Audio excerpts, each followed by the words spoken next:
En el presente video veremos un compendio de problemas de la materia de elasticidad y esfuerzos para el curso FMF 310 Ciencias Físicas 4 para la especialidad Máquinas de la Ingeniería Marina Mercante de la Universidad Andrés Bello. Partamos considerando el siguiente problema. La pieza de la figura, esta que tenemos acá, está sometida a una carga axial de tensión de 20 kN, que sería esta carga P de acá. Los cilindros que forman la pieza tienen los diámetros y las alturas que se indican respectivamente. Estas piezas de acá laterales entre A y C y entre B y D tienen una longitud B de 0,1 metros y un diámetro 1 de 30 milímetros. Esta pieza central CD tiene una longitud C de 0,3 metros y un diámetro de 2,45 milímetros. La longitud total de la pieza es L 0,5 metros. Si las barras están hechas del mismo material con un módulo de Young de 210 giganewtons partido en metro al cuadrado, se pide determinar esfuerzo de cada uno de los cilindros que forman la pieza, y en qué cilindro es esperable el mayor esfuerzo, B, la deformación de cada cilindro, y C, la extensión total en milímetros que presenta la pieza. A continuación resolveremos este problema. Aquí tenemos la pieza con cada una de sus partes, la parte 1, 2 y 3. Además la fuerza es 20.000 newtons, que sería en estricto rigor esta de acá, esto sería F, y el módulo de Young es 210 gigapascales. En general, los parámetros para esta parte 1 y para esta parte 3 van a ser siempre los mismos, dado que son el mismo diámetro, la misma longitud. Primero, el esfuerzo para cada cilindro. El esfuerzo para cada cilindro va a ser igual a la fuerza partido en el área de la sección transversal. Esta área sería pi por el diámetro al cuadrado partido en 4, por lo tanto, finalmente nos va a quedar 4 veces la fuerza dividido en pi por el diámetro al cuadrado.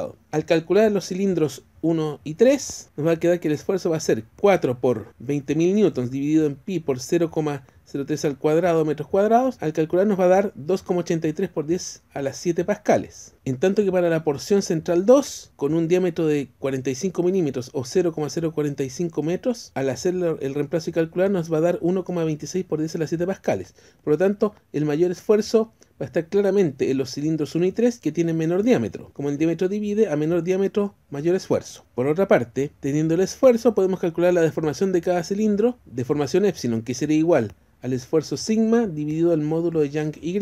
Para los cilindros 1 y 3, tenemos los 2,83 por 10 a las 7 pascales, que sería el esfuerzo, dividido en el módulo de Young, que sería 210 por 10 a las 9 pascales, y nos va a dar aproximadamente 1,35 por 10 a la menos 4. Para el cilindro 2, sería sigma 2 partido por Y. Al hacer la operación nos va a dar aproximadamente 5,99 por 10 a la menos 5. Y ahora vamos a responder la C, que es calcular la longitud total del cilindro. Para ello tenemos que calcular la longitud final de cada porción que tenemos acá, de cada una de estas porciones de cilindro. Para ello vamos a usar la definición de deformación, que sería delta L partido por L, de donde podemos encontrar que el delta L sería el epsilon por L. Por lo tanto, el largo final de cada porción sería la longitud inicial más el alargamiento delta L, o sea, L más epsilon por L, por lo que llegamos a L factor de 1 más el epsilon. Así, para los cilindros 1 y 3, la longitud final va a ser la longitud B que tenemos acá, por 1 más el epsilon 1 calculado recién. Por lo tanto nos daría 0,1 metros, factor de 1 más 1,35 por 10 a la menos 4, nos va a dar 0,1000135 metros. Para el cilindro 2, el largo final 2 sería la longitud C por 1 más epsilon 2, se reemplazan los valores, 0,3 metros, factor de 1 más 5,99 por 10 a la menos 5, nos quedaría 0,3000180 metros. La longitud total de cilindros se obtiene sumando las longitudes finales de los 3 cilindros, se nos daría 0,500449 metros, pero ojo, en el enunciado lo pedían en milímetros, por lo tanto hay que multiplicar esto por 1000, por lo tanto nos quedaría 500,0449 milímetros. Y con esto damos por resuelto este problema. Consideremos ahora el siguiente problema. Suponga que dispone de una viga cilíndrica de sección transversal A, largo L0, de un material de densidad ρ y módulo de Young Y. La viga se fija desde una de sus caras al extremo superior del techo, tal como se ve en la figura. Se pide demostrar que el esfuerzo de la viga depende de la altura y está dado por esta expresión sigma en función de Y, ρ por G por Y, donde G es la aceleración de gravedad, y B, que la elongación total de la viga producto de su propio peso está dada por la expresión delta Y igual a ρ por G por L0 al cuadrado dividido en 2 por Y. A continuación resolveremos este problema. Aquí tenemos el cuerpo colgado del techo. Vamos a considerar el esfuerzo hasta una altura I. Aquí tenemos una diferencial de viga de espesor de I, que va a tener un cierto peso delta F. Por lo tanto, la diferencial de esfuerzo sería dF partido en A. Entonces, este dF lo podemos descomponer en una diferencial de masa por G, donde esa diferencial de masa sería la densidad por la diferencial de volumen por G, y la diferencial de volumen sería el área de la sección transversal por DI por G. Por eso llegamos a esta expresión de acá, donde simplificamos las áreas y nos queda ρ por G por DI. Si integramos entre la altura 0 y la altura final I, nos va a quedar que el esfuerzo en función de I va a ser la integral entre 0 e I de ρ por G por DI, y al resolver esta integral nos va a quedar ρ por G por I, por lo que la primera expresión queda demostrada. Ahora, respecto a la elongación, en general, de la definición infinitesimal de demostración, esta expresión es la que conocemos, delta I partido en I, o sea, alargamiento, elongación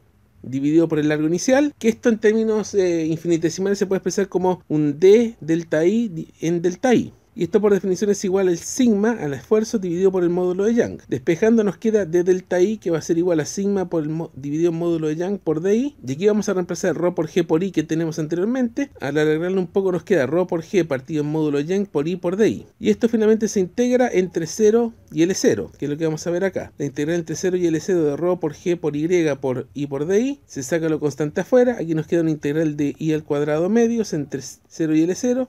Y finalmente se llega a ρ por G por L0 al cuadrado dividido en 2 por el módulo de Young, que es la expresión que se pedía demostrar, por lo que queda entonces demostrado. Consideremos ahora este problema: determinar el diámetro que deberá tener una varilla cilíndrica de acero cuya resistencia máxima a la rotura es de 6.500 kilopondios partido en centímetro al cuadrado, si debe soportar una fuerza de tracción de 2.000 kilopondios, deseando que el factor de seguridad sea de 10. Entonces, necesitamos primero calcular el esfuerzo real que va a tener que soportar la varilla. Disponemos de un esfuerzo máximo que puede soportar, que es la resistencia máxima de la rotura, que son los 6.500 kilopondios centímetro cuadrado, y además del factor de seguridad, que es 10. Entonces, a partir de esta expresión que relaciona el factor de seguridad como el esfuerzo máximo dividido en el esfuerzo real, podemos calcular el esfuerzo real como el esfuerzo máximo dividido por el factor de seguridad. 6.500 kilopondios centímetro cuadrado dividido en 10, y vamos a tener 650 kilopondios partido en centímetro al cuadrado. Y teniendo ese esfuerzo real, podemos entrar a la definición de esfuerzo, que es fuerza partido por área de sección transversal, y a partir de ahí desarmar esto. Fuerza, el área de sección transversal sería pi por el diámetro al cuadrado partido en 4, por lo tanto nos queda 4 por la fuerza dividido en pi por el diámetro al cuadrado, y de aquí se despeja el diámetro al cuadrado como 4 por la fuerza dividido en pi por el esfuerzo real, de donde el diámetro es la raíz cuadrada de 4 por f dividido en pi por el esfuerzo real. Se evalúan los datos: f 2000 kilopondios, esfuerzo real 650 kilopondios partido en centímetro al cuadrado, y se llega a que el diámetro que debería tener la varilla sería 1,98 centímetros, con lo que se da por resuelto el problema. Ahora vamos a ver problemas de módulo de corte. Si en la figura tenemos que la fuerza aplicada es de 400 kilonewtons y el esfuerzo máximo permisible del perno es de 300 megapascales, determinar el menor diámetro del perno. Aquí tenemos ilustrada la situación. Este es un caso de un perno en corte doble, en donde en cada uno de estos brazos se reparte una fuerza P medios, y por lo tanto el esfuerzo de corte que se tendría que aplicar en cada uno de estos brazos sería P medios dividido en el área de la sección transversal, que sería pi por el diámetro al cuadrado partido en 4, que es lo que se ve acá. P medios partido en el área de sección transversal, P medios dividido en pi por diámetro al cuadrado partido en 4. Estos dos se simplifican, nos queda 2 por P por pi por el diámetro al cuadrado. Entonces el diámetro al cuadrado sería 2 por la fuerza P dividido en pi por el esfuerzo. Por lo tanto el diámetro nos va a quedar la raíz de 2 por P dividido en pi por el esfuerzo. Se evalúan los datos. P es 400.000 newtons, el esfuerzo máximo es 300 por 10 a la 6 newton partido en metro al cuadrado. Como este esfuerzo es máximo, el diámetro es mínimo, y esto nos va a dar 0,029 metros o 2,9 centímetros, con lo que damos por resuelto este problema. Ahora veremos una variante un poco más compleja de esta misma situación. Se usan dos pernos de 3/4 de pulgada para unir las tres placas de acero de la figura. Si la conexión soporta una fuerza F de 31.000 libras, estimar el diámetro mínimo de los pernos y el esfuerzo total para cada perno no debe exceder las 10.000 libras partido en pulgada al cuadrado. Aquí son dos pernos. Aquí tenemos, esto lo que te dije acá es para un perno en corte doble, pero aquí tenemos dos pernos en corte doble. Entonces cada uno soporta la mitad de la carga total. O sea, si un perno soporta P, al tener dos pernos cada uno soporta P medios. Por lo tanto, en esta figura, F1 y F2 se reparten esos P medios o SF medios en partes iguales, entonces cada uno soportaría F cuartos. Siguiendo esta lógica de acá, entonces la expresión para el esfuerzo de corte sería la fuerza que soporta el perno, que es F cuartos, dividido en el área de sección transversal, que sabemos que es pi por el diámetro al cuadrado partido en 4. Se simplifican los 4 acá, nos quedaría F dividido en pi por el diámetro al cuadrado. De aquí se despeja el diámetro al cuadrado como F dividido en pi por el esfuerzo de corte. Se despeja el diámetro, nos queda la raíz de F dividido en pi por tau. se evalúan los valores, 31.000 libras, 10.000 libras partido en pulgada al cuadrado, y eso nos daría un diámetro mínimo de 0,99 pulgadas. Y con eso damos por resuelto el problema. Consideremos ahora lo siguiente: una barra de 8 centímetros cuadrados de sección está sometida a tracciones axiales de 700 kilopondios aplicadas en sus extremos. O sea, tenemos F acá y F por acá, donde F sería los 700 kilopondios. Pregunta A: determinar los esfuerzos normal y cortante en un plano inclinado a un ángulo θ 30 grados con la dirección de la tracción. Y B: determinar el valor del esfuerzo cortante máximo y el ángulo en el que se produce. Entonces aquí tenemos que recordar estas expresiones de acá, donde tenemos que el esfuerzo de tracción horizontal va a ser la fuerza aplicada a F partido por el área de sección transversal de esta barra. El esfuerzo en el plano inclinado a B normal va a ser este sigma por el coseno al cuadrado de este ángulo phi que tenemos acá, y el esfuerzo de corte en el plano AB sería sigma medios, ese esfuerzo partido en 2 por el seno de 2 veces ese ángulo phi. Hay que recordar esas expresiones para un ángulo θ igual a 30 grados, donde este esfuerzo sigma sería 700 kilopondios dividido en 8 centímetros cuadrados, o 87,5 kilopondios partido en centímetros cuadrados. Simplemente es llegar y reemplazar. El esfuerzo normal sería sigma por coseno al cuadrado de θ, 87,5 por coseno al cuadrado de 30 grados nos daría 65,625 kilopondios centímetros cuadrados. Y el esfuerzo cortante, sigma medios por seno de 2θ, o sea 87,5 medios por seno de 2 por 30, 60 grados. Al evaluar todo esto nos daría 37,89 kilopondios partido en centímetro cuadrado. Y la pregunta B: el esfuerzo cortante máximo se obtiene para θ igual a 45 grados, eso se vio en clases, y estaría dado por sigma medios por seno de 2 por 45, esto de aquí es 90, seno de 90 es 1, por lo tanto nos quedaría sigma medios, que sería 87,5 dividido en 2 kilopondios centímetro cuadrado, o 43,75 kilopondios partido en centímetro cuadrado. Y con eso damos por resuelto este problema. Consideremos el siguiente problema. Se dispone de un recipiente cilíndrico de 2,2 metros de diámetro, 3,5 metros de altura y con paredes de 1/4 de pulgada de espesor. Si el depósito contiene oxígeno de masa molar 16 gramos partido en mol a una temperatura ambiente de 25 grados Celsius, y si el esfuerzo máximo perimetral en las paredes del cilindro es de 90 megapascales, determinar la mayor masa de gas que podría almacenar en el recipiente. Aquí tenemos la situación del recipiente cilíndrico, una mitad del recipiente cilíndrico. Tenemos que el esfuerzo perimetral se expresa como la presión en el interior por el diámetro dividido en 2 veces el espesor. El espesor está dado como 1/4 de pulgada. Hay que traspasarlo a metros, dado que todas las demás unidades están expresadas en metros. Entonces se multiplica por 2,54 centímetros dividido en una pulgada, se van las pulgadas. Se multiplica por 1 metro dividido en 100 centímetros, se van los centímetros. Y al operar el espesor nos va a dar 6,35 por 10 elevado a menos 3 metros. De esta expresión de acá tenemos que despejar la presión, que sería 2 por el esfuerzo perimetral por el espesor dividido en diámetro. Se reemplazan todos los valores y llegamos a una presión de 519.545,455 pascales. A partir de este dato, para llegar a la mayor masa de gas que podría almacenar el recipiente, tenemos que ocupar la ley de gas ideal. Presión por volumen es igual al número de moles por R por T, donde el número de moles es la masa dividido en la masa molar. Se reemplaza el número de moles acá en M partido en M mayúscula, y se despeja la masa como la presión por el volumen por la masa molar dividido en R, que es la constante de gas ideal, por la temperatura. La presión la calculamos anteriormente. La masa molar, 16 gramos partido por mol, o 16 por 10 a la menos 3 kilogramos partido en mol. La constante de gas ideal, que es 831,45 pascales por metro cúbico dividido en mol por Kelvin. La temperatura, que hay que expresarla en Kelvin, sería 25 grados Celsius o 298 Kelvin, 25 más 273. Y el volumen, que se saca de los datos del cilindro, que sería pi por diámetro al cuadrado partido en 4, que sería el área de la sección transversal, por la altura, que es 3,5 metros. Al calcular todo esto nos da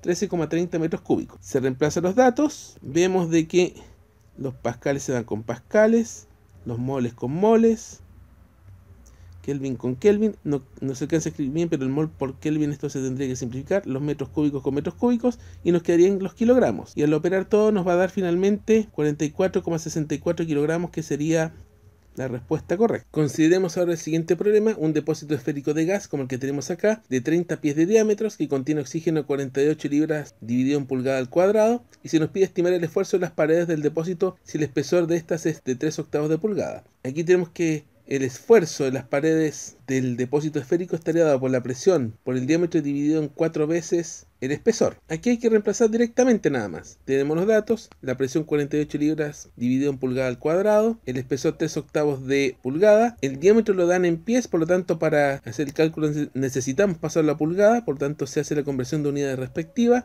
y nos queda 360 pulgadas, se reemplazan los datos en la ecuación y al calcular nos va a quedar 11.520 libras partido en pulgada al cuadrado. Y con esto se resuelve este problema. Consideremos ahora el siguiente problema. Estimar el máximo par aplicado que podrá transmitirse por un eje macizo de acero de 40 milímetros de diámetro sin exceder un esfuerzo cortante de 60 megapascales. Aquí tenemos la sección transversal de un eje macizo, donde el diámetro es 2 veces el radio, y el momento polar de inercia sería pi partido en 32 por d a la cuarta, o pi medios por el radio a la cuarta. Y aquí tenemos la expresión para el esfuerzo cortante, que sería el par aplicado por la distancia a la que queremos ver el esfuerzo cortante, dividido por el momento polar de inercia, y el esfuerzo cortante máximo se da para un ρ igual a R. Entonces, el esfuerzo cortante máximo sería el par aplicado torque por el radio R dividido en el momento polar de inercia, que lo vamos a usar para la expresión del radio, que sería pi medios por el radio a la cuarta. Al trabajar con esto, se nos van ese cuarto y nos queda pi al cubo, y nos va a quedar 2 por el par aplicado dividido en pi por r al cubo, y de ahí se puede despejar el par aplicado como pi por r al cubo por el esfuerzo cortante máximo dividido en 2. El esfuerzo cortante máximo es 60 por 10 a la 6 newton metro al cuadrado, el radio sería la mitad del diámetro, son 40 milímetros el diámetro, por lo tanto nos darían 20 milímetros o 0,02 metros. Se evalúan los datos, que es lo que tenemos acá, y eso nos daría un par máximo de 753,98 newton por metro, por lo que resolvemos este problema. Siguiente problema. ¿Cuál debe ser el diámetro de una flecha maciza para que pueda entregar 40 HP a una velocidad de 1200 RPM si el esfuerzo máximo permisible es de 4000 libras pulgada al cuadrado? Nuevamente las expresiones para el esfuerzo máximo, que sería igual al par por el radio para el esfuerzo máximo, que sería el diámetro partido en 2 dividido en momento polar de inercia. Se reemplaza el momento polar de inercia para su expresión dependiente del diámetro, que sería pi partido en 32 por el diámetro a la cuarta. Simplificamos un poco, nos queda 16 por el par dividido en pi por el diámetro al cubo. De ahí podemos despejar el diámetro al cubo como 16 por t por el par dividido en pi por el esfuerzo cortante máximo. Y sacando raíz cúbica nos queda que el diámetro va a ser la raíz cúbica de todo lo anterior. Ahora, aquí el par se entrega indirectamente a partir de los datos de la potencia en HP y la velocidad de giro de la flecha. En este caso vamos a tener que usar esta fórmula de acá, que es el par en libras por pulgada, que sería 756.300 por la potencia en HP dividido el número de vueltas o rapidez angular de la flecha en RPM. En este caso, al hacer ese cálculo, nos quedarían 25.210 libras por pulgada. Aquí tenemos el esfuerzo de corte máximo, se reemplazan los valores y nos daría que el diámetro tendría que ser 3,18 pulgadas, con lo que se resuelve este problema. Y finalmente llegamos al último problema de este video. Un eje hueco de acero con un diámetro externo de 80 milímetros y un interno de 50 milímetros está sujeto a un par de 306 newton por metro. Determinar el esfuerzo cortante máximo en el eje y el esfuerzo cortante en la fibra de la superficie interior.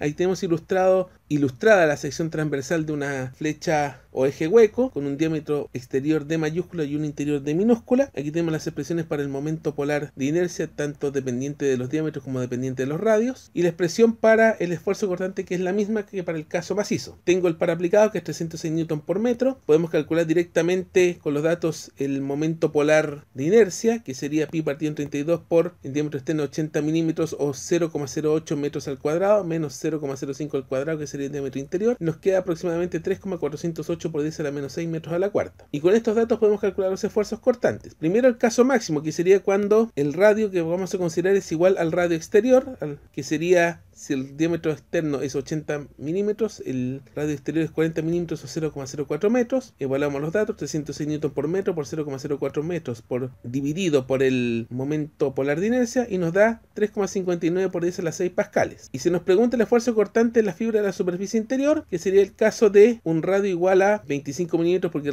el diámetro interior es 50 milímetros, por lo tanto el radio es 25 milímetros o 0,025 metros. Se evalúa y llegamos a un resultado de 2,24 por 10 a la 6 pascales. Y con eso damos por resuelto el problema y cerrado este video.